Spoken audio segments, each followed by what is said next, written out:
Welcome on into the podcast. I'm Brett. I'm Dorian. And you're here with Ya Heard with Nerds, Decade in Review, Part 1, our TV part. And so we're just going to be going over just kind of notable things that happened in this last decade of TV, because I feel like there was a decent amount. And so, just going to be talking about that. We'll be hitting on Walking Dead, The Office, how it ended, Game of Thrones. Obviously, there's a lot going on in this decade. So starting it off, The Walking Dead started with a bang. Yeah, no, it was the talk of the town, I remember, for a while. Yeah, even after you and I kind of parted ways with it. I mean, I left early. It's still going, right? And it's 2019. Yeah, it's still going. I think it's in its 10th or 11th season, which is... I stopped 7 seasons ago. Yeah, which is insane to me because it's like... How do you redo the same storyline 11 different times? Right, because, I feel like the formula has been Rick and company go and find this community settlement, something that gets attacked, something to be part of, or something happens here, and then they have to be back on the road, and they might be doing that for a little bit. Then they find another one, and then rinse, repeat. Pretty much. Yeah. I mean, that's why I left the show in the first place. Yeah. And then I just heard of some of the deaths that happened. I was like, I'm not going to watch that show. I'm not even going to go back to it. Yeah. Well, and I mean, the thing is here's the thing. I was into it, probably for season 1. I was like, wow, that was awesome. Yeah, no, season 1 was that was surprising. Season 2 I thought was good. Half of season 3 I thought was good, where they're at the prison and all that. Yeah, that was a little drawn out, but I agree. Yeah. After that season, I actually stopped watching completely. Yeah, I ended up quitting probably around season 5 or something like that. I mean, the writing and dialogue just became laughable to me, in just some of the character motivations. Carl. Did they both die? Didn't Rick and Carl die? I think they did, yeah. Or at least Rick. I think Rick's death is a little ambiguous, so I think he might come back. He might not. I don't know. But yeah, so it's, I mean, again, I just think the turn that happened after I think the halfway point through season 3. Yeah. I'm really surprised how long people stayed on for, but apparently their audience size is not that big anymore. It's down to I think the numbers they had when it was season 1. So I don't know, because it kind of exploded after the fact. Because I remember I've pretty much never had TV as far as I think my parents had DirecTV when I was younger, but I didn't have AMC, and so I watched it when it came out on Netflix, and I binge watched the whole season 1, which I think was only 8 episodes or 10 episodes maybe, somewhere around but there. I thought it was awesome. I was like, this is legit. No, it started off really strong, and I mean, I think they had some things where different showrunners. Plus, I mean, it's I really think they just made this show with no end in sight here. And I mean, it's a soap opera essentially. Essentially, yeah. You're going over the same plot points that have happened over the last 10, 20 years. Yeah, just with zombies in it. Yeah, you're just spicing it up a little. Yeah, basically. For the most part, yeah. So I think I don't know. I feel like maybe they will do maybe one more season, maybe 2, just given how much is dropped off. But no, they should just end it at this. They should just end it. Yeah. So. Next up on our list, pretty notable television, Adventure Time. I think came out 2010, roughly somewhere around there. Right around there, yeah. Yeah. So honestly, this is one that I enjoyed some of the early seasons of this show, but I was really surprised how much this took off here, just because it's for a kids show. It's kind of weird. It's extremely weird, not just kind of. Yeah, bizarre, and can definitely get dark at times, and definitely very adultish in terms of some of the themes and yeah, it wasn't a surprise to me because I think people just like weird stuff. My brother was a huge fan of the show. I loved season 1. I watched season 1 and maybe season 2. Oh yeah. Now the way they did seasons was a little unconventional, so I'm not even sure what qualifies as season 1 or 2. Yeah. But I think one of my favorite. The Magic Man's really funny. Oh, so good. That might be my favorite. Even episode. that what was that creature thing, the foot thing that was in season 1, I think, and it was all these different people came together for this big foot. Like they, I don't Trudy, know. like Trudy, yeah. And then I liked LSP, Lumpy Space Princess, yeah. was hilarious to me. And like the episode where it goes into her backstory, and she was like, raised by wolves. Yeah, that was funny. That was some good stuff. Yeah. And then they went even further into the weird and the out there, and I think they're done with the series now. Yeah, I think they ended it last year, somewhere around there, I want to say. But yeah, it was. I mean, it was a fun time. It was fun to watch the episodes. It was a fun time. Yeah, I mean, I definitely think weird, so weird. Oh, very weird. But I definitely think as time went on, they just leaned more into the weirdness, and they also, I think, kind of leaned more into like it being more kid friendly or being more aimed at kids, right? As opposed to like being aimed at kids and adults here. At least that's how I felt watching like some of the later seasons or whatever it was I watched here. Because again, it's kind of hard to get the breakdown on like seasons for cartoon shows most of the time. Yeah, and it was enough of a thing for pretty much everyone to know what Adventure Time was, or understand or have seen something that involves something from Adventure Time. Yeah. So yeah, I mean, it was a fun show, but I don't think I'm changed for seeing it. Yeah, fair enough.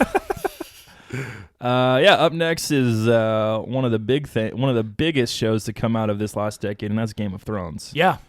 I mean, you say some pretty bold stuff here in our show notes, so I'll let you kind of take the reins on this one. Sure. So, one of the things that I think that Game of Thrones may have done, I mean, it's a little too early to tell just because there hasn't been enough time to pass by to really see like what the impact is. Right. But something that I think may have happened is they may have changed the standard for television here, just because Battle of the Bastards, big epic war battle that happens in the later seasons of the show, and it rivals like the CGI and like the production value of a movie you would see in the theater here. Yeah, and I don't know if it changed things forever, but it was probably the first high budget TV series we've ever gotten. Yeah, I would probably agree with that. And I would say this in and of itself isn't going to change normal TV, because what you're getting is, because it's on HBO home box office. Sure, I mean, and so you're getting something that is better lent to telling in a series format versus a movie format. With the budget of something like a movie, basically. If you were to add up all the episodes, I'm sure it would eclipse some movie, like a lot of movies out there. You probably could. I'm just looking at like, the trend that we have now. We have Disney Plus with like shows like The Mandalorian, where they're definitely raising their budget level, and it feels like most major shows that are coming out now, they want to be the next Game of Thrones, or they want to be like the next, big show that's the water cooler conversation piece that is out there. So yeah, and I totally get that. I just don't know if it's like, if they were that innovative in and of like outside of having a good budget. True. It's a possibility. I mean, we'll see. Yeah. It's gonna, again, we'll probably see in like the next 5 or 10 years. Right. It's gonna kind of, I mean, we're already kind of seeing it, like you're saying, Mandalorian, Witcher. We're getting those series that are fewer episodes, higher budget. I mean, if it's not broke, why fix it? That model. Yeah, exactly. So I understand why they're doing that. It makes it more digestible for someone who's not going to watch 20 to 30 episodes a season like me. Exactly. Yeah. If you give me 8 to 15 solid episodes, I'll watch all of them. Well, yeah. I mean, and that's the thing is like, there's like shows that are still going on that I'm somewhat interested in, but kind of not really, like Arrow and like all the we'll get to that later. All the CW shows, but like nobody cares about. They go like I'm just kidding. At minimum 20 episodes a season. Yeah, I think it averages like 22 or 24. Somewhere around. It's way too many. Well, yeah, and the thing is like if you gave me like 10 episodes, combined all the stuff that was like really important in that show, like to those 10 episodes, and like just have it tightly written. I much prefer that as opposed to like, just dragging it out and just, running into very formulaic episodes here, like the villain of the week or whatever. Yeah, and why would I want to watch that? I don't know. And I think people are starting to figure that out. Yeah. yeah, I mean, obviously it's a solid show. Yeah. It's a solid show. And so, yeah, I mean, I'll probably talk about it a little bit later when we Yeah. get to our favorite stuff. But next up, we have Key and Peele. So yeah. honestly, like one of the funniest shows I think we got out of the decade. I mean, Especially for like that sketch comedy genre. very much so. And I mean, you know, there's always some misfires, you know, with this type of format, you know, when you do like a standalone skit that just, you know, just doesn't land or whatever. But Yeah. I would say like probably Most of their stuff landed. most in of their some stuff way. landed. Now, A lot of their stuff are still memes. yes, no, Like the guy that's sweating a bunch whenever he's getting asked questions. Yes. That was funny. Yeah. Now, one thing that we do have a little bit of a difference of opinion on, maybe, Yeah. I don't think this show would get made today. Like, as far as, like, what do you mean? So, I mean, I think like some of the skits that they had or that they did, like, you know, some stuff that's kind of focused on like racial stereotypes or like that one skit that was kind of reoccurring with like when they're playing like the gay couple and whatnot. I think I don't remember that one. Yeah, it was. I think like that would probably not be as widely as accepted or like, you know, wouldn't be, you know, just thought as funny. Like for probably like a good, like probably a certain audience or something like Okay. that. I don't know. Yeah, I mean, I still think it would get made just seeing some of the stuff that's out there now, like as far as comedies go and sketches and stand-up. I think it'd still get made and it's still going to be funny. Like, and we have stuff that people still quote, like A.A. Ron. If your name's Aaron, you are forever A.A. Ron because of Key and Peele. Anytime I see the name Aaron, it's like, I think, oh, it's A.A. Ron. Or Balake. Yeah, Blake. Balake. Yeah, absolutely. D Nice. D Nice. Um, Jake Quallen. Jake Quellen. Yeah, this is probably one of my favorite comedy shows to come out of this decade for sure. When it comes to like sketch, you know, like that specific genre. They had so many classic things that I look back to and I'm like, man, that was a really funny premise. Or like the movie theater guys Yeah. talking about like, oh, that Liam Neeson's though. Yeah. You know, so I mean, just classic characters, good stuff that came out of it. Yeah. So Yeah, so up next is something, you know, pretty near and dear to our hearts is a little series, you might have heard of it, called The Office. The Office. And it came to an end this decade, I think in 2013, I want to say. Yeah. Yeah. 13 or 14, I can't remember.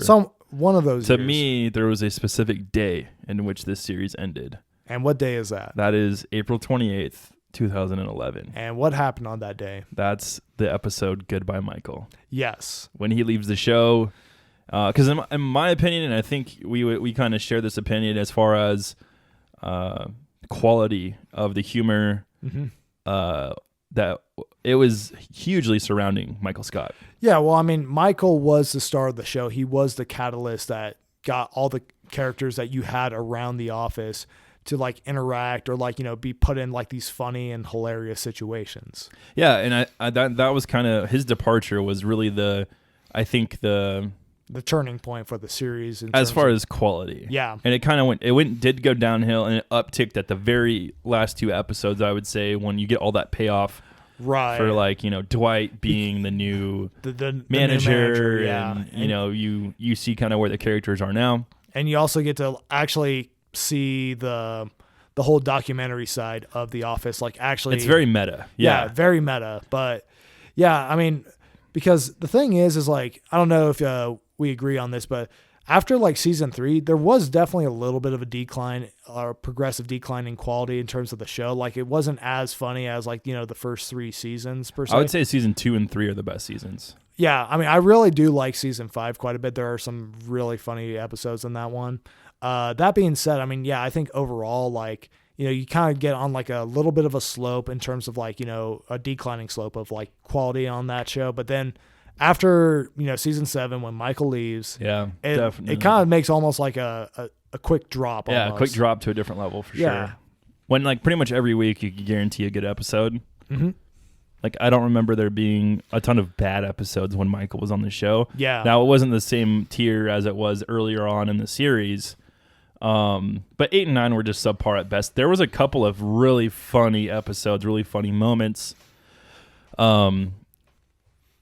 But yeah, and this show would not get made today. No, it would not. As far as the content of the show. Because it was not PC for like a normal... This would probably be on like Netflix or like HBO. Amazon or HBO. Yeah, maybe. Yeah. Well, I mean, yeah, just because I mean, it's like, you know, it's unapologetically PC. At least like Michael Scott's character is. Oh and yeah. it's a very and you know, even though it's like a satire on like, you know, people who are trying to be PC but they overdo it to the point where they're not PC anymore type thing here. But yeah, no, I think again, it should have ended when Michael left. You know, I think the series would probably be a lot easier to rewatch if that was the case, in all honesty. Yeah, maybe. But, yeah. So up next, we have the rise of superhero shows, because beforehand, we didn't really have like a ton of like superhero shows. Like we get one like maybe every now and again, like Heroes. That was the biggest one. Yeah, that was the big. Only season 1 was really good of that series. Exactly, but yeah, I mean, but like this decade, we had the Arrowverse shows, which we're talking like, you know. Yeah, I mean, we had Smallville for like 13 seasons or something. We did have Smallville for a little bit, but like that's just one show here. Yeah, it wasn't a universe. Yeah, that's for sure. And then, you know, we got shows that came from. They tried though. They tried, yeah. Yeah. But we had shows that came from Marvel, both on Hulu and Netflix. Yes. We have Amazon just debuted their first superhero show, I think, or at least like their first popular one, The Boys, which I still have yet to watch. I haven't seen it either. Yeah. And then DC Universe launched a few shows like with Titans, Doom Patrol. They're going to have like a couple other ones. Swamp Thing, which I think got canceled like right out the gate. Yeah, it did. I heard it was solid, but I don't know. So, yeah, I mean, in terms of like, you know, Arrow and Flash, I mean, I was a fan for a while, but then like we kind of mentioned earlier, that CW formula, or like that typical TV formula, it just leads to too much burnout. It does. It's too much padding, too much filling, not enough like, you know, actual like meat to the stuff that we actually want. Like, you know, there was probably like about, I don't know, maybe like, you know, 10 or 15 episodes in a season where they'd be like, okay, I could literally not watch that like filler episode, and then wait till like, you know, this next episode shows up and I could actually, you know, get to like the meat of like what I need, because most of the stuff that would happen in that episode was not like actually integral to like the overall plot line of the season here. No, it was just there for kicks and giggles mostly, yeah. But yeah, I mean, I stopped watching both of them. I think in the same season at different times. Like season 3 of Arrow, I kind of left after that. Yeah. Season 3 of The Flash, I didn't even finish. Yeah, me neither. I can't remember. It was either that or early season 4. Yeah. And it wasn't because it was horrible. I just got sick of trying to keep up with it, basically. Well, I mean, another thing about it too is like, you know, this is kind of the CW's bread and butter, is what I've come to notice, is it focused a lot on very like high school drama type cliches. It's and definitely all that. more drama based. Yeah. Yeah. And it's like, you know, relationships. Exactly. And it's like, you know, I mean, if that's your cup of tea, fine. But in a superhero show, I want to see superhero stuff here. And I want to see like, you know, cool action scenes, all that stuff. You know, you can give me that. I'm satisfied. Yeah, for sure. Yeah. So also one of the other shows, Titans. Yeah, so that was one I didn't finish, but I really am interested in finishing. Yeah, so I think you and I were watching that for a little bit here. I think we got to like episode 4. I think 5, maybe. I think we almost finished the season somewhere. I don't remember which one we ended on, but it was pretty decent. I mean, I just feel like definitely tighter than the CW shows as far as like, because I think they only had 10 episodes or something, somewhere around 12, there, maybe somewhere, yeah. But so Titans, I think, is, you know, a pretty decent show. I don't think it necessarily justifies picking up a streaming service for it here. You know, I mean, yeah, no, I agree. Yeah. So, I mean, we still need to watch Young Justice sometime here. And yeah, it's another one of those things where it's like, I'm not going to pay the $8 or whatever it is, or $10. Yeah. Just to watch 2 shows. 2 shows. Yeah. I mean, if they partnered with like Netflix, let's say, I think it'd be viewed way more than it is. And yeah, I don't know. Yeah, no, absolutely. I think it's a weird it's a weird avenue for DC to go. Yeah, well, we'll talk about that a little bit later when we're talking about the streaming stuff here and all that. But Another thing. So the Marvel Hulu shows. Did you watch any of those at all or no? The Marvel Hulu? Yeah, like I think it's Cloak and Dagger, The Runaways. Cloak and Dagger, I think, was on like ABC like Freeform. Really? It was weird. Yeah, it wasn't even on. It wasn't a Hulu exclusive. But no, I did not watch it, and I didn't watch The Runaways. Yeah, I watched like maybe one episode of The Runaways. It just didn't grab me. Yeah, probably another one of those things where it's more like a teenage drama, and I think Cloak and Dagger is probably similar because they are pretty young in that. Yeah. I think there's a reason they're on Hulu. Yeah, there's probably a reason why. It's not going to appeal to a major demographic. Yeah. No, I mean the Marvel Netflix shows. Yeah, I definitely dabbled with that quite a bit. I did too. Yeah, especially Daredevil, which we'll talk about later. Yep. The rest of the shows are forgettable.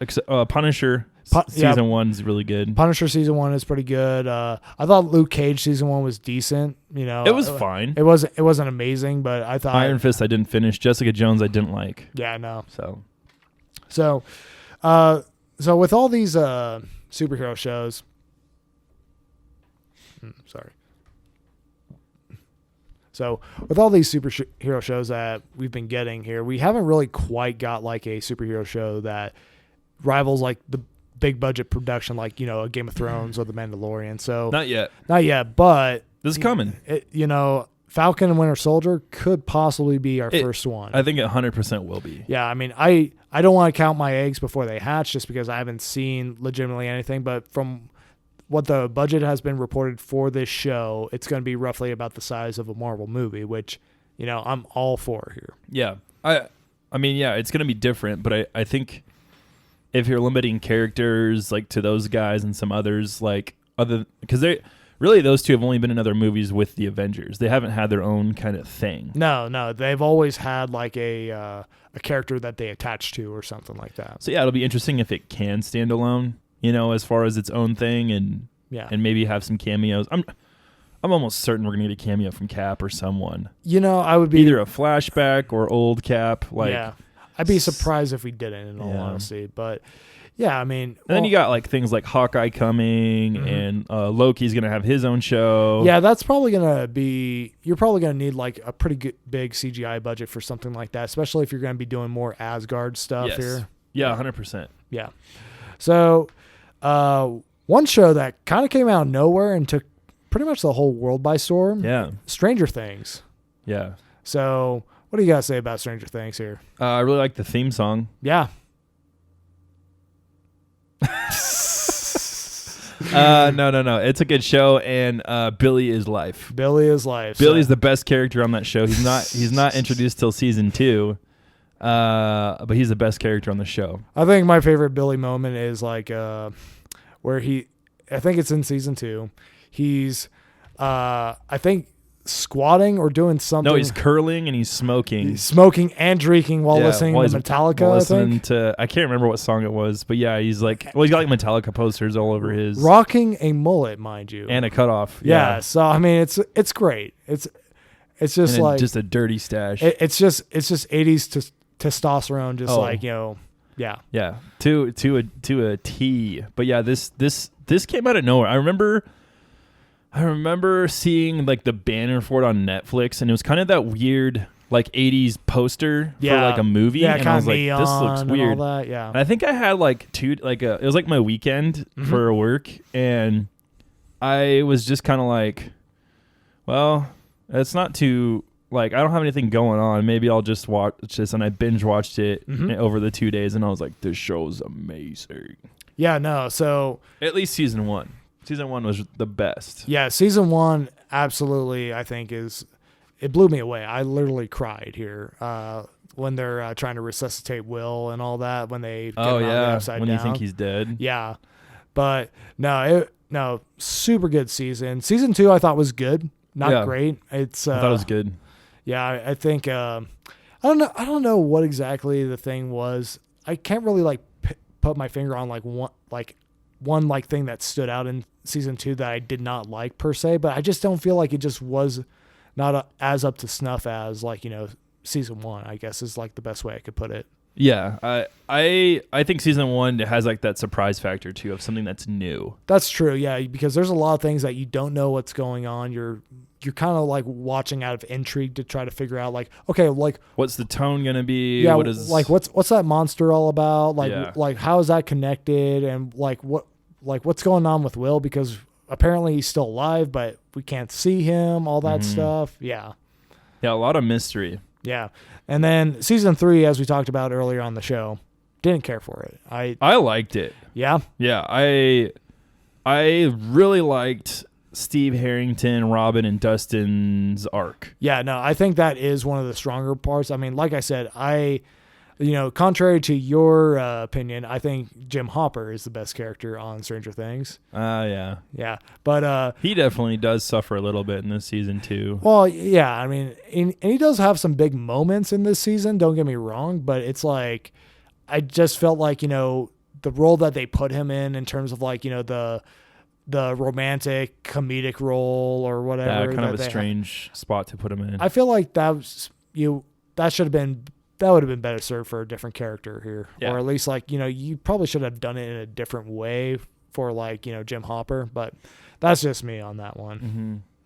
So we kind of talked about it earlier, but we kind of are in the middle of a streaming wars where every like major studio platform, pretty much publisher of movies or TV entertainment, yeah, they all have their streaming services. Yeah, and it makes it really difficult to, consume media. Yeah, I mean, it's like I really want to finish Titans. I really want to watch Young Justice. Yeah. But I'm not going to pay the money. I'm sorry. No, and I mean, and that's the thing is like, this is kind of one of the things that we're running into. And I think, I don't think DC Universe will be around for like way too much longer at this rate, just because I don't think they have like a really big really big numbers in terms of like an audience size here and all that. But I think, yeah, it's like, it's something that, you only have like maybe a handful of shows that are like, worth watching, but it's like, again, a streaming service, you're charging like roughly about, I think $8 for the service. And, after those shows are done, what then? What do you do? Exactly. So I mean, that's essentially where Disney's at right now. Yeah. I mean, Disney, it's January 2020 but Disney has a slate. Like, we know it's coming, and that's why people are still holding on to it, and all the nostalgic stuff. Well, right, and that's what I was going to kind of get to. Back catalog. Like, yeah, because DC Universe does not have the back catalog. Nothing. That Disney they does. have nothing. They literally have nothing. No, it's like, all your favorite DC movies, like, maybe... You want to watch Batman Forever? Yeah. I think it's on there. Yeah. You might be able to check it out. You might be, yeah. Maybe some Batman and Robin action with George Clooney and Bat Nipples. Yeah, absolutely. You might get your fill. You could touch. You could touch, but yeah, so I mean, right now it's just in a really like weird spot where it's like, I don't understand like what some of these companies are thinking in terms of like saying like, hey, we're NBC. What do we have? We have The Office and Parks and Rec. Don't get me wrong. Friends, yeah. And don't get me wrong, banger shows, classic shows. Not paying money to watch it every month. Yeah, like however much you're going to charge, like, like we talked about it off the air, and I'll just go buy the DVD collection if it's that, or digital on Amazon. Yeah, no, absolutely. So I'm not going to pay for it. I'll own it and never have to pay for it again. Exactly. Yeah. Because I think I already own all of The Office on DVD anyway. Yeah. So it's kind of like. Well, I mean, yeah, I think I'm not paying, even if it's $5 a month, I'm not paying that much to watch The Office in the background when I'm doing other stuff. Right. And I mean, well, not to mention too, it's like, I think with this being said, like, I think ownership of like, actual shows, like whether that's digital or physical or whatever, is probably going to be going up. Yeah. With all these streaming services, just because it's like, yeah, I don't want to pay like, an additional money just to watch 2 shows, even though, again, 2 of my favorite shows here. Yeah. It's like, I will just go buy them. Yeah, I think the only way that a company could make that work, like exclusive streaming rights to, like, I think they're doing it the wrong way. And when I say that, I mean ESPN, Fox Sports 1. So like we talked about, I've probably hinted at this at least in other podcasts. I'm a big sports fan. Yeah. If I could just pay $3 a month to have ESPN. Yeah. I would. Yeah, exactly. So that I could watch whatever I wanted on there. Exactly. Now, I'm not going to pay just to have one show or this show. If NBC came, or if like not NBC, because NBC is on the air like pretty much anywhere it's free. If you had like a sports package type of thing, if you had like Fox and ESPN or whatever it might be, and I could go, hey, I can kind of make my own kind of TV network thing, like package, I would pay a couple bucks per channel. Yeah, no, absolutely. And then drop them as soon as the season's over. Right. Like when the XFL starts in February, there's going to be certain games I can't watch because it's going to be on Fox Sports 1 or ESPN. Right. But like I'm not going to pay $20 or $30 a month more on top of my internet or whatever it is to get cable basically so I can watch it. Yeah. No. It seems like too much money. But that would be a route I could see certain channels going of, hey, we're going to have exclusive games. Right. I mean, that's what ESPN Plus is kind of doing. Yeah. Right? And then you could bundle that with Hulu and Disney because Disney owns all of that. Yep. And you could have, that's how you're going to view MMA fights. So they have like a niche market they're hitting. Yeah. But it's a market that's going to, I think, benefit the consumers greatly, unlike things where NBC is getting just like these certain shows and you're going to have to pay this money like DC or whatever it is. Yeah. It really, like we're talking about the golden age of television that we were in. I don't think we're in that anymore. Yeah. Where Netflix was the standard. Yeah. Right. No. Almost everything was on Netflix. Yeah. It was Netflix and Hulu. Those were like the only two things you had to have. And like Hulu was kind of more of a, like if you just wanted to cut the cable and you just want to keep up on like your current shows here. Yeah, totally. They release them every week here, but yeah, no, it was like, I mean, definitely the golden age of streaming here that we had, and that was it. You were good. I mean, we are definitely getting more variety. I think you're right when it comes to, we may be in the golden age of television because I think the big companies are realizing how people want to consume their media, and it's not always going to the movies. Yeah. It's being at home, hanging out with the family, and watching something once a week. Well, yeah, I mean, for a couple weeks. No, we definitely have more variety, in terms of like how to do it, but also just more variety in terms of like what shows are available. Because last 10 years, I can't really think of too many other movies I saw that weren't superhero movies here. Oh, I know. Yeah, because our next deep dive is going to be that in a couple weeks, and as far as movies in the last decade, and I was going through the list and I'm like, man, most of these good ones are Avengers or Captain America or Spider or whatever it is. Yeah. It just really shows the lack of creativity or lack of me being in the know of certain movies that I should see. Yeah, no, I mean, but it's definitely an oversaturated market for like, one particular audience in terms of like the movie theaters. Whereas like in TV, I think like at least this past decade from what I've been looking at, it definitely seems like there's been a lot more variety. No matter who you were, you could find something that you can like consume and enjoy. Yes. Yeah, for sure. Yeah. I mean, in terms of like, because like we mentioned, like, is this was this last decade the golden age of television? I don't think this quite was. I think we are definitely getting closer in terms of like, more big budget TV shows. Or I mean, that's personally what I would want to see, and what the golden age of television would mean to me. I think with The Mandalorian and all that stuff, and Netflix partnering with Nickelodeon, we're gonna get stuff like the Last Airbender series. Yeah, and I think if this is a model that Disney chooses to go forward with Star Wars and with Marvel, blah blah, the other thing, I think that this could be potentially that golden age, or if you want to call it that, of TV streaming accessibility. You're only paying Disney $6 or less than that if you bought, because I bought it for the year for $60 or whatever. Oh, nice, yeah. You're paying minimal price for maximum quality and quantity. But yeah, let's talk about the best shows. All right. Just a couple of our favorites, and yeah. Yeah, so one that I put on here for me personally, Daredevil. Yeah, the Daredevil Marvel show. Yeah, on Netflix. It's the best show to come out of the Marvel Netflix partnership. Yeah, I binged this. Yeah. No, I think that day it came out. Yeah, no, super good show. Oh yeah. Yeah. Super good. First season at least. Yeah, first season. Second season's pretty good. Third season's pretty good as well. I don't even remember the third season. Yeah. But out of all the superhero shows that we got this decade, I would say this is the one, or all the superhero stuff in general, like movies, what have you. I feel like this is the one that really was inspired by the Dark Knight trilogy in terms of like tone, grittiness, more grounded and realistic even for the most part. The filming itself, I feel like. The dark kind of colors and absolutely. Realistic swagger. Exactly. But yeah, I agree. It's probably the best action show we've ever gotten. Yeah, no, I mean the fight scenes in this are excellent. Like especially when they do like one action scene one season where it's like all done in one take, where like the camera does not break away for a different shot or anything like that, and they all choreograph it to happen pretty much in one take for the most part, or at least like make it appear to be that way. And the 3 that we got for each 3 seasons, all of them are phenomenal. Yeah, they're all really good for sure. Yeah. As far as the other series, I mean, we talked about a lot earlier, but Parks and Recreation.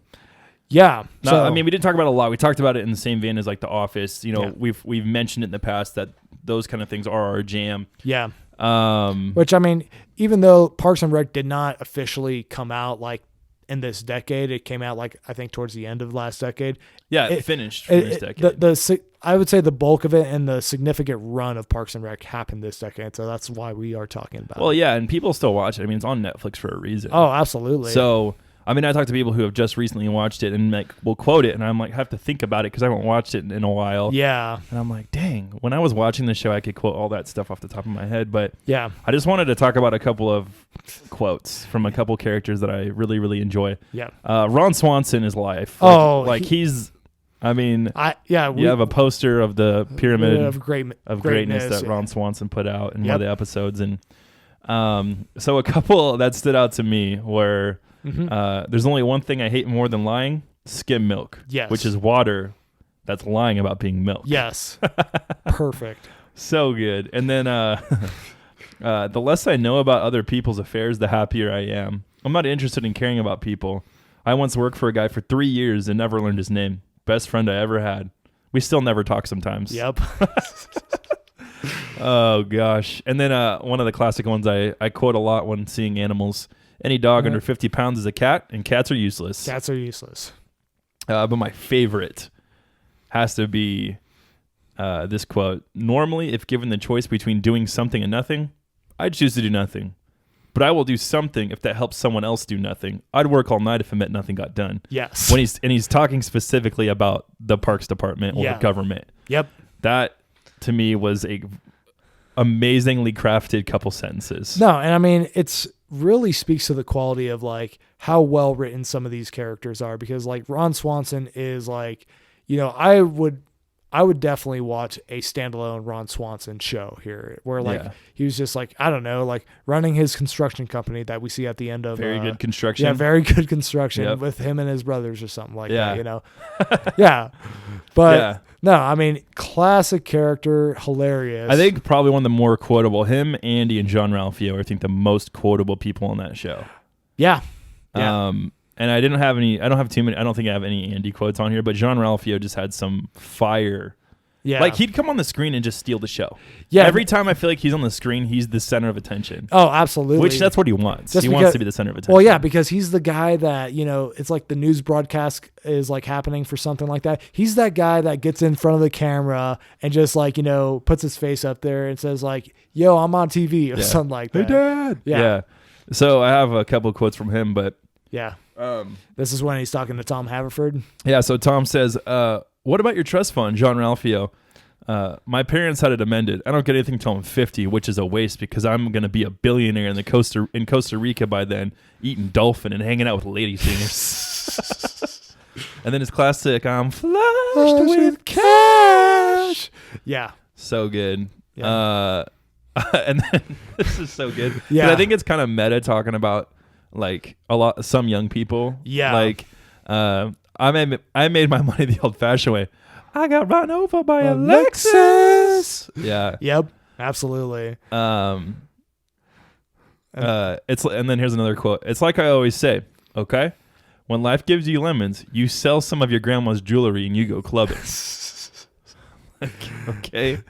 Seizing opportunity, I guess. And then this one, I think I started crying when I heard it the first time, and I don't know why. Yeah. The quote is, "I hope you brought a change of clothes because your eyes are about to piss tears." And your eyes literally did piss tears. Yeah, for sure.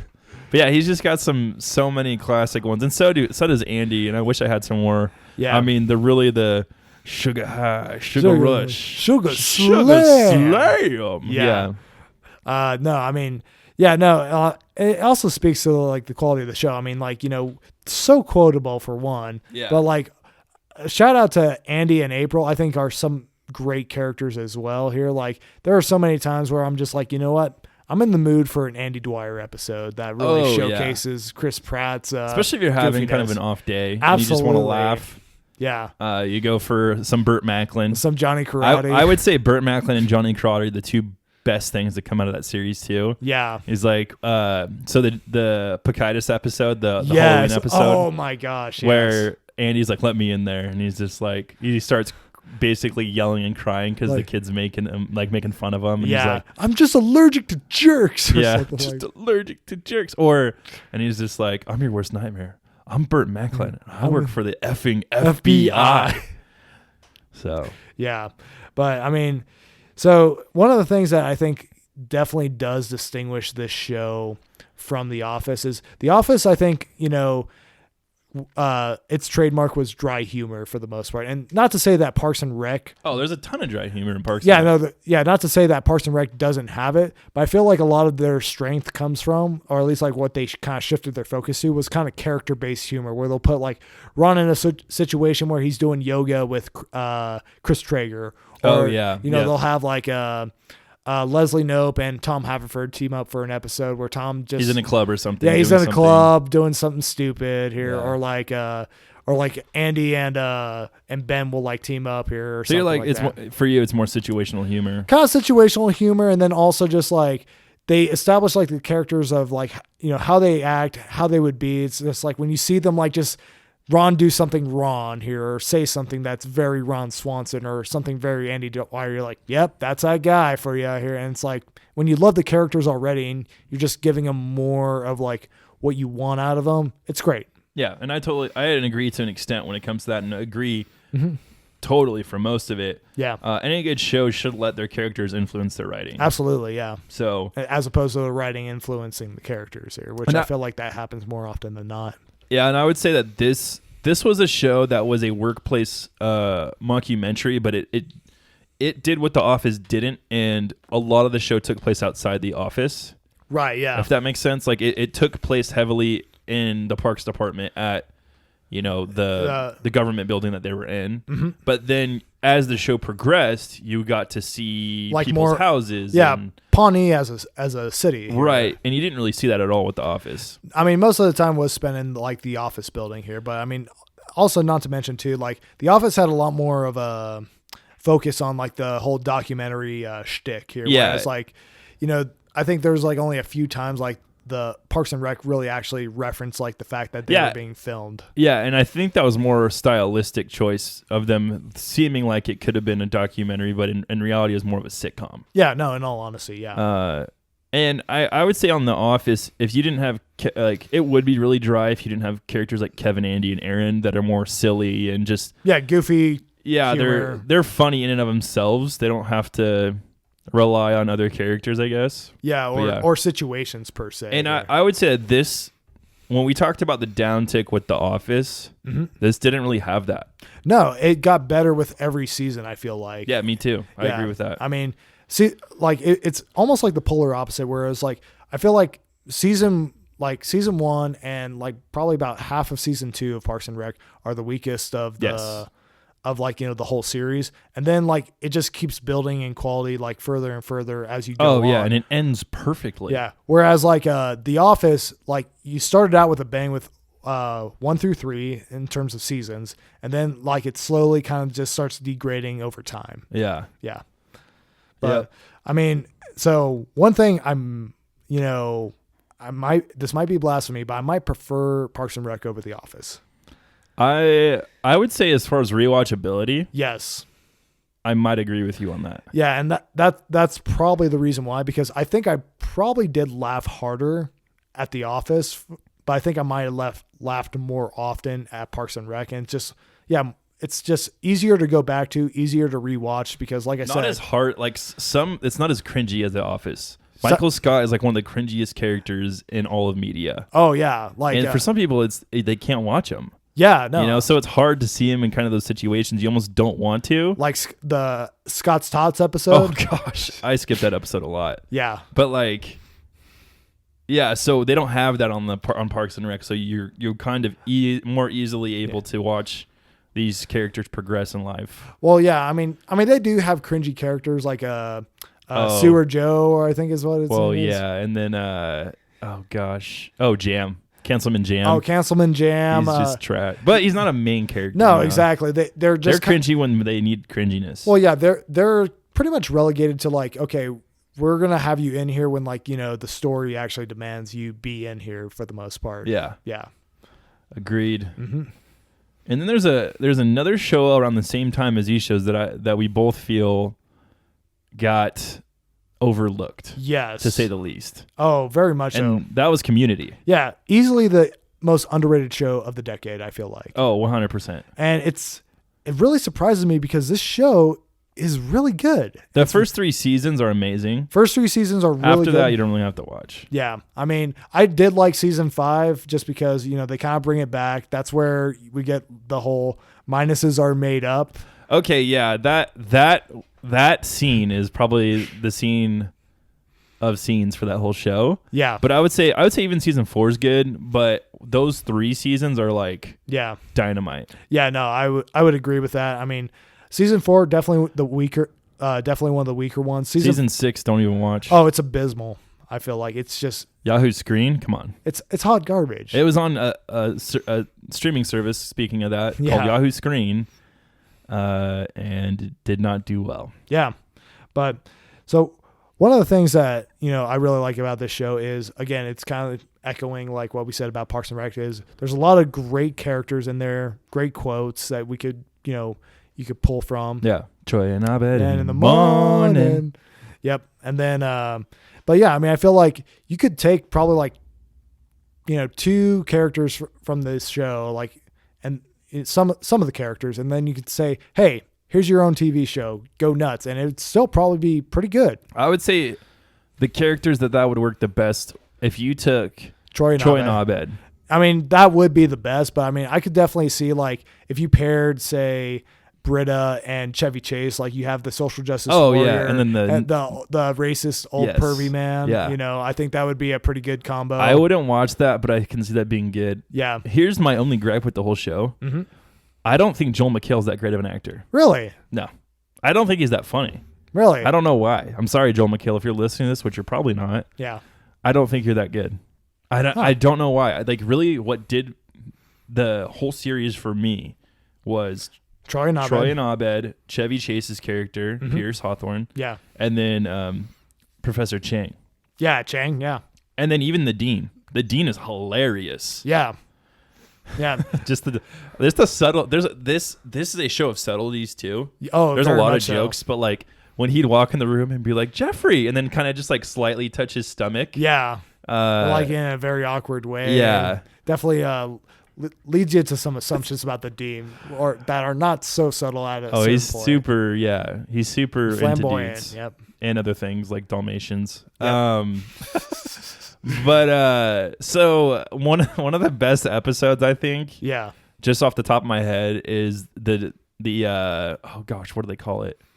It wasn't home, because they're in college, so they had a dance, which I thought was really weird because in college they don't do that. No. The transfer dance that they called the tranny dance. Oh, do you remember that one? Yes, I do. And then Pierce and Troy lose a bet with Chang, and they have to dress up like women. Yeah. They have to wear like yep, I know where this is going. And probably the best line in the whole show comes at the end of that when they're having to dance with Chang, who's their Spanish teacher, at this thing, and it's so funny watching Donald Glover's character Troy just have like this. Well, he's like twerking like as he's dancing, so he's dancing well, but he's like crying like as he's doing it. He's got that face that he looks like he's crying. Yeah. And then at the end they're still wearing their pantsuits that they got. They're him and Pierce. Mm-hmm. And Chang pulls up on his scooter, and then Pierce gets on the back, and he's like going out on hey, like a date. Yeah, we're going out to get frozen yogurt. He's like I didn't know you liked frozen yogurt. And he's like, well, I do now, type of thing. I can't remember the exact quote, but then he's just like they take off with that. Yeah, and he's just like. He just like yells. He's like slut. Yeah, like they were together. It was so funny. It's so funny, but yeah, no, it's honestly like this is honestly like a sitcom, just with like more clever writing, more meta commentary, and this is the most meta show out there. Yeah, and very self-aware. I mean, it's another one of those shows that I can put on the background and not grow tired of it. Yeah, and I can watch the paintball episodes over and over and over again. Those are awesome. I wish if you want to talk tropes and doing them well in a TV show. Yeah. The paintball episodes of Community are complete fire. Oh, they're the crown jewels of the series. Oh, gosh. It's so funny. I mean... Yeah, and the first one was Modern Warfare, basically, and it had some Die Hard and like some other action movies. Definite Die Hard. He had the gun taped to his back, and the fact that he was going in the tank tops just like John McClane. just like John McClane. And then the second one was a Western / Star Wars. Yeah, it was so good. And then what did they do? They did another one, didn't they? They did one I think it was in season 6. Yeah, it was like a kind of like a spy espionage one, but like I said, season 6 not great. So. But yeah, I wish we got more paintball episodes. They did tease they did do one where it was like a noir 1930s one in one of the flashback episodes where they show a bunch of footage that never actually happened. That was the best episode. Okay, do you remember the quote from that one? $60? Hello, rich people. Troy's joining you. Yes, I'll hold. That's so good. But then when he shows up on the ATV, they have this study room that they're always in because they're in community college together and they're a study group. That's the premise of the show. Yeah. And then out of nowhere, they're all in the study room, and Troy comes in on an ATV. She's like, you can't come in here with that. He's like, yes, I can. It's all terrain, dummy. Yeah. And then, but he leads it off, says, good news, guys. I spent all my money, as he takes his helmet off. Yeah, that's right. Oh my gosh. Good news, guy. I don't think he said I spent all my money. He said I spent all the money. Yeah. I don't even, so you're not even sure what money he spent to get an ATV. And then there's just random characters in the show like Magnitude, where he's like Magnitude, Pop, Starburns. Oh yeah, Starburns is hilarious. Yeah. No, absolutely. I mean, yeah, no, such a good show. I think my favorite has to be Remedial Chaos Theory, which that's a good one. Which is the one where the premise is they're having a house party. They have to go pick up the pizza at the front door here or answer the door, and nobody wants to. And nobody wants to, so they roll a dice in order to see. So there's 6 different outcomes basically. Yeah, there's six different outcomes, kind of and they explore it as a parallel universe type or 6 different timelines depending on who went to answer the door. Yeah, and I mean so there's a few of them where they're just kind of okay, nothing too crazy happens, and then there's some take a turn for the worse. Some take a super dark turn all of a sudden, and it's just absolutely hilarious here. Yeah, so good. Yeah, and for me, talking kind of the later seasons, I think Donald Glover's character Troy. So Donald left the show. Yeah, the beginning of season 5, somewhere around there. Yeah, roughly. And shortly after, Chevy Chase was fired from the show. Yeah, which I mean, I mean, he was basically the big name on the show that got people to watch it, because he's Chevy Chase. Yeah, no, but I think after they left, the quality dipped significantly. It definitely made it harder to I think they definitely had to try harder with at least in season 5 when Troy left, just because Troy and Abed's friendship is one of the cornerstones of the show here, and it creates a lot of hilarious content for big time for the show. Yeah. Next show up on our list, Game of Thrones, the big one. Yeah. So here's the thing: we just recently got the end of it. Yeah. Didn't live up to the expectations. Nope. Despite all that, still probably my favorite show of all time. That's a big and tall order. It is, yes.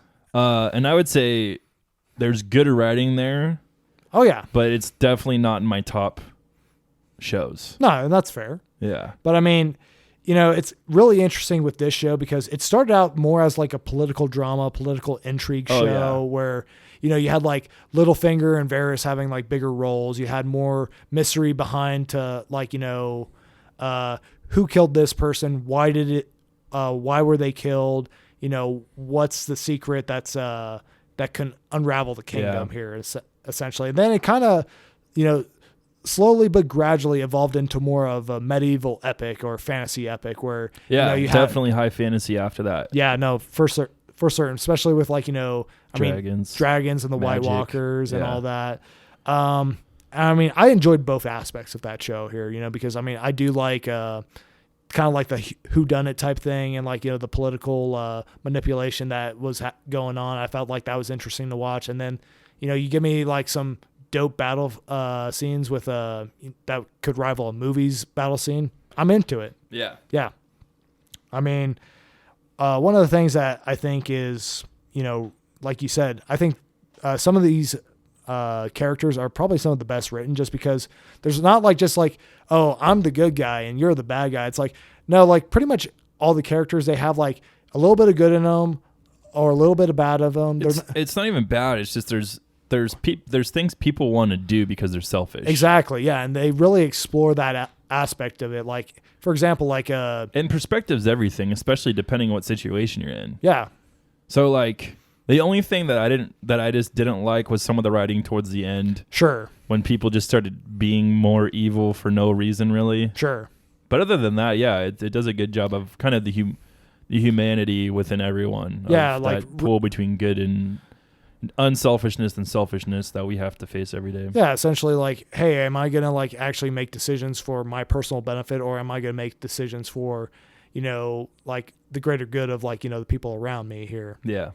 So, but yeah, one thing I don't think, gets a lot of credit for is the dialogue that's written just because I feel like it's very, very snappy, very, just very like on point and just like drives the point of the conversation just home and all that. Sure. Yeah, I think one of the best things about the show is how unpredictable it could be at times. And like they literally killed off the main character in season 1 and basically just saying, all right, nobody's safe. And then pretty much. Yeah. And then like, I think that's what drew a lot of people in. I think so. Just because, I mean, before Game of Thrones, I remember just kind of being like, okay, here we go. Like, I kind of probably already know that the good guys are going to win. I probably already know that, probably these characters are going to survive till the end here and whatnot. And then you're like, wait, who are the good guys in this? Right. Who are the bad guys in this? And they're always kind of shifting that around because some bad people that you thought is bad actually might be actually good. Yeah. And, some people that you thought were good are actually bad.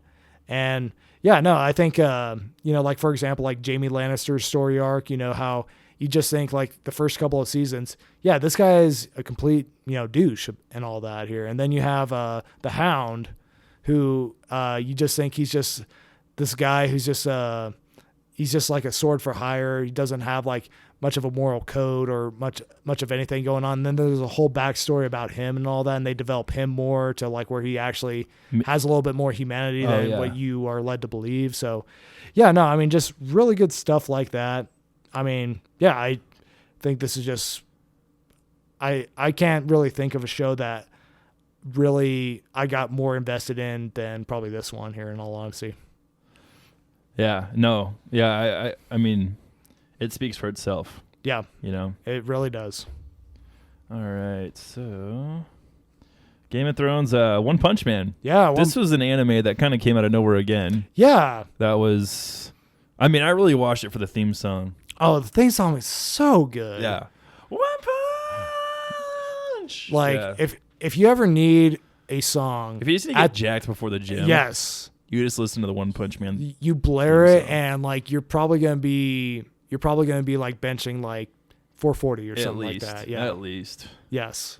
So this is probably the funniest anime I've ever seen, just because it takes on typical anime and superhero tropes and legitimately just like pokes fun of it. Oh, the whole like time. The whole time here. It's I mean, essentially it's about a guy who essentially like, in typical like anime fashion or like shonen anime fashion, starts out pretty weak. He trains, becomes like, the really strong OP. Yeah, really strong OP. But the thing is like he's like he starts out that way at the beginning of the show, and there's really not much left for him because it's like it doesn't seem like he can get really any stronger as far as we know. But there's he literally destroys things in one punch. Exactly. That's the name of the show. Yeah. But no, he doesn't have any challenge. There's nobody who can actually give him a good fight or a good run for his money. So basically the whole show is about him just kind of trying to deal with that in terms of like, I don't feel any emotion when I fight anymore bored. Because like he can't be hurt by anything. He ends a fight in one move here and that's it. And so it's, kind of also like a little bit of a satire of Superman as well. For sure, yeah. Yeah. So, no, and not to mention, too, even though this is a comedy show, it has, at least the first season, has some really banger animation going for it here. Yeah, like, it does. The fight scenes are just very smooth and, like, yeah, just tight. And, you also get some really cool characters like Genos as well in there that has some pretty good fight scenes. That Android thing. Yeah, who basically becomes the main character, Saitama's disciple and all that, and he's trying to teach him how to be stronger, even though Saitama has no idea how he got so strong because it's how they explain just it. Basic calisthenics. Yeah, basically how like one of the funniest parts of that show is like when he reveals how he got so strong.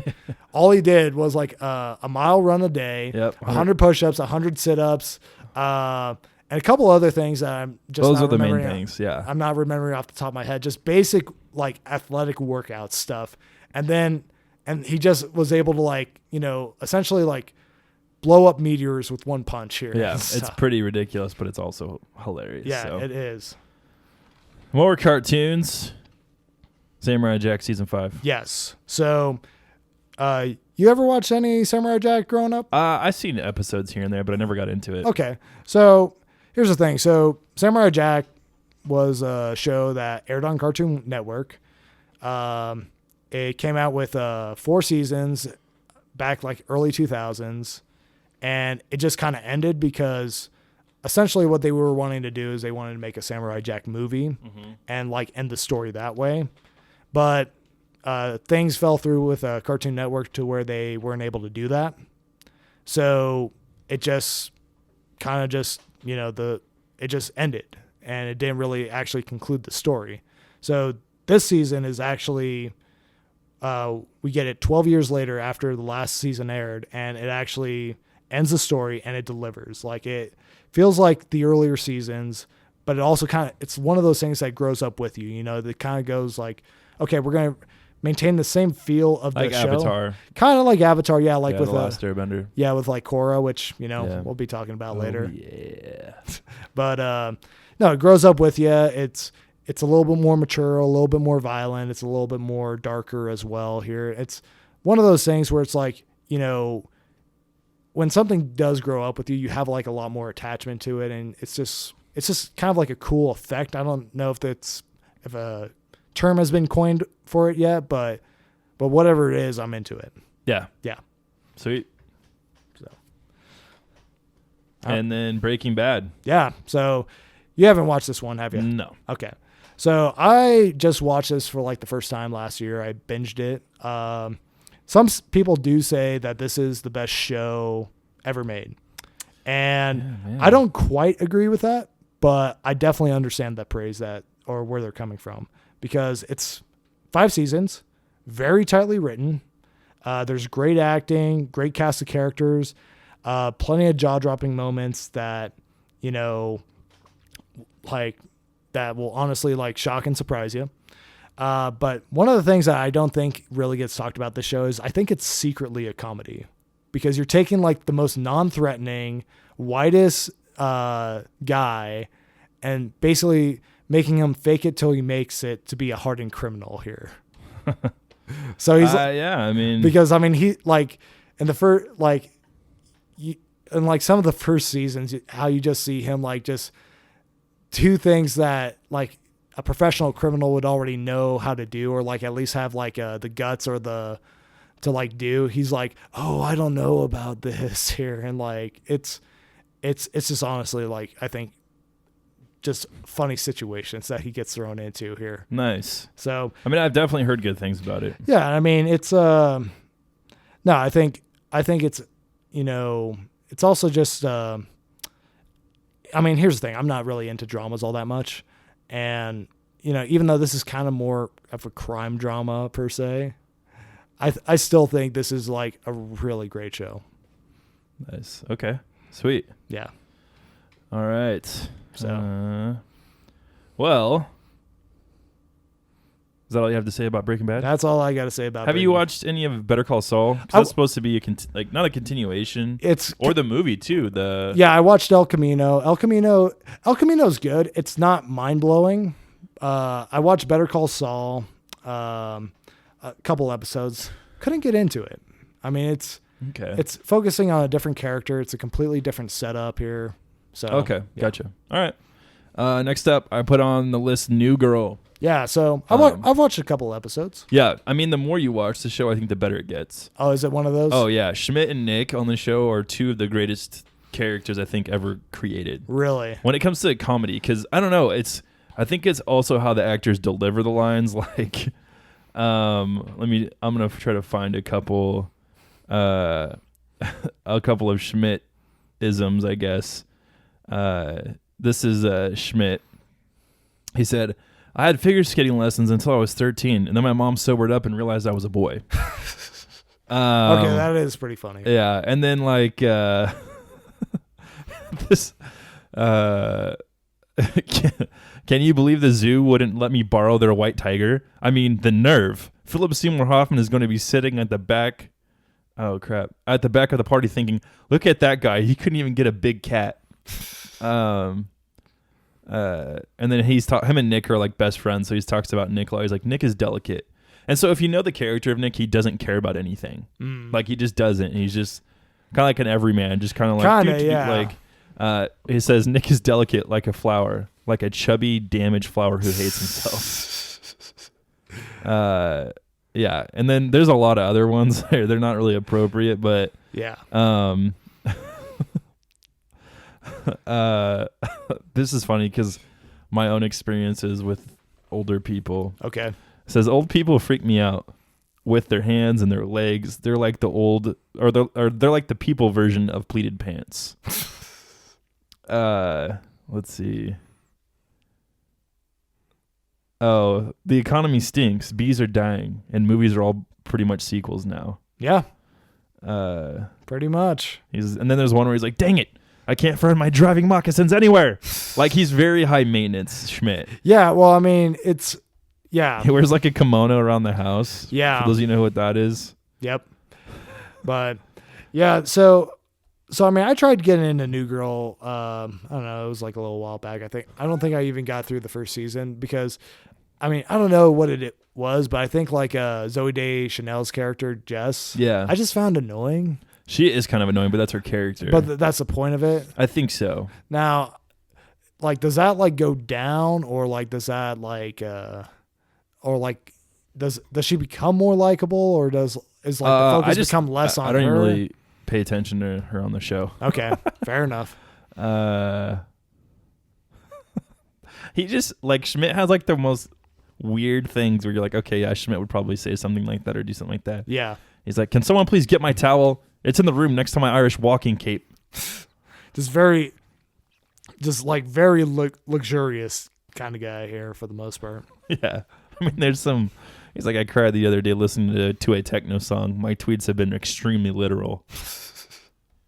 So now is this show still going on, or is it? No, it ended a couple years ago. So did they stick the landing with the ending, or? I think so, because they did like a time jump. Oh, did they? Yeah, so you got to kind of see where their characters ended up. They did a whole season of the time jump, basically. Okay, nice. So yeah, pretty good. Cool. Next show, which is one of my favorite of all time, Legend of Korra. Yeah. Which is an animated show on Nickelodeon that was a sequel to Avatar: The Last Airbender. Yeah, this is called Legend of Korra. Yep. This was, I think, the sequel series every series wants. Yes. It was an amazing follow-up to an already popular franchise, being Avatar: The Last Airbender. Great characters. The main three were all really dope. Yeah. So you had Bolin. Yeah, Bolin, Mako, and Korra. Yeah. Bolin and Mako were both brothers. Yep. Who, one was a firebender, one was an earthbender, and their parents were killed beforehand, and so they were kind of like raised. Mako kind of raised his younger brother, Bolin, but they did competitive bending basically, where they would fight essentially, like sport, and that's how the kind of the series picks up. But great writing. Love the different styles of bending they introduced, specifically the lava bending. Yeah. Because we got, you have the 4 different elements that they're able to manipulate. Kind of the show's premise, if you don't know, is heavily martial arts. Yeah. Martial arts, but there certain people are able to control different elements. Yep. Being earth, fire, air, and water. Yep. Now, there's certain exceptions to that, like some firebenders can also manipulate lightning. Yeah. Some earthbenders can manipulate lava or metal. Airbenders are kind of more spiritual beings, so a lot of them have been able to project themselves out of their bodies, stuff like that. Right. And then there's, with water bending, there's blood bending, ice bending, stuff like that. Lava bending, I think, was my favorite, and that was something Bolin was eventually able to do. Yeah. I just thought it looked cool, really. No, I mean, the animation in this is phenomenal. I mean, like, you look at other cartoon shows, their animation looks like garbage compared to this. I would say, by and large, like, in terms of the majority of, like, shows out there. But, yeah, I mean, I think season 1 of Legend of Korra, I think it might be the best thing that the Avatar franchise has put out here. Yeah, because it definitely was not the series. The franchise grew up with the crowd. Yes, exactly. With the audience, and so you had the Avatar original series, and it was more kid humor, stuff like that, and then it kind of took a darker, more serious tone. Come Korra. Now there definitely was comic relief with Bolin. Oh yeah, no, and there's still that kid humor, but it's like it's more, but you definitely get that there's more gear or more storylines, more like things and situations, like political stuff becomes a thing. Yeah, for sure. It's definitely more geared towards like an older audience as opposed to like how Avatar: The Last Airbender was, at least mostly geared towards kids. But it's one of those shows that adults and kids can enjoy alike here. Oh, for sure. Yeah, but I mean, one of the things that I really appreciate about like Legend of Korra doing is what they added to the lore of the Avatar universe, because when it comes to like adding lore, it can be kind of risky. You look at Star Wars and the prequels, with like the midichlorians and stuff like that, and if you're already trying to explain something in an established universe that people just already have like an idea or have their own expectations of what they should already be or what they already are, it's a gamble. Yeah, for sure. But I think like what they did introduce in Legend of Korra, they nailed it. Yeah. Especially with like the origin of the Avatar, I think. Yeah, Avatar 1. Yeah, I think probably some of the best episodes on that series here, in all honesty. Yeah, it definitely deepens the lore of why the Avatar exists. Yeah. Now, this is more speculatory, I guess, but my guess, right now, they're going to be doing a retelling of the original Avatar series via live action on Netflix. Yep. Now, what I can see them doing is either coinciding this series, or after this series doing another animated series. Mm-hmm. And I really do hope it's with Juan, because we got an episode where it went from his youth to his adulthood and when he died, basically. Yeah. And there was like this huge war, and like you're like, wait, what is going on here? Like, how is this happening? Yeah, really, you just only got like a glimpse into like I think that would be a cool series. That'd be a really cool series here. Yeah, I mean, I think that's probably where you probably should go from there, just because I don't necessarily know if I want it to be like another time jump where it takes place after the events of Legend of Korra, because Is that just going to be like modern day at that point? Or Yeah, at that point, yeah, because we're like Industrial Revolution, is kind of where it left off. 1930s essentially. Yeah, kind of 20s, 30s, around there. Steampunkish or whatnot. Yep. Yeah. So, yeah, but all around, probably best animated series to come out. Yeah, almost to my knowledge, like as far as concept and where they went with it. So, next up, Star Wars Rebels. Now, I put this on here again because I think that this had a lot more influence than we think on how Star Wars is going to be presented in the future. Yeah. I think it was really the true test if Star Wars stories beyond Anakin or Luke could work. Yeah. And it did. Yeah. We got more Maul. Yep. We got introduced. In Clone Wars we got Ahsoka, and in Clone Wars we found out Maul was alive, but we got the end to that. Spoiler alert! Right. In his arc, in him and Obi-Wan. Mm-hmm. And it really gave you a better picture into those that did survive after Order 66, the beginning of the Rebels. Yeah. And just 2 new awesome Jedi that I think will always kind of be remembered as integral parts of starting the rebellion. Yeah, well, and not to mention too, it's like you can already see the influence in like say Fallen Order, where essentially like the storyline. Yeah, it's a rehash, but I mean it's definitely original. It's definitely different, but similar vein for sure. Exactly. Because you got to think of how many young Padawans there were that probably went through that same thing. Well, and grew up exactly kind of undercover, and then we're like, you know what? I have this gifting, this ability. The Force wants me to do this, and I'm going to do it. Yeah, exactly. We're going to try to raise up the next generation. Well, that's about it for our decade in review when it comes to TV. We hope you enjoyed it. Be sure to stay tuned for our next weekly episode coming out next Monday. And check us out on social media. You heard Nerds on Twitter, Facebook, and you can check out our YouTube. Also, be sure to stop by Apple Podcasts. Leave a review, maybe rate it 5-star for us. It helps us out a great deal. Check us out on Patreon, patreon.com/withnerds. And remember, everyone's a nerd about something. Everybody.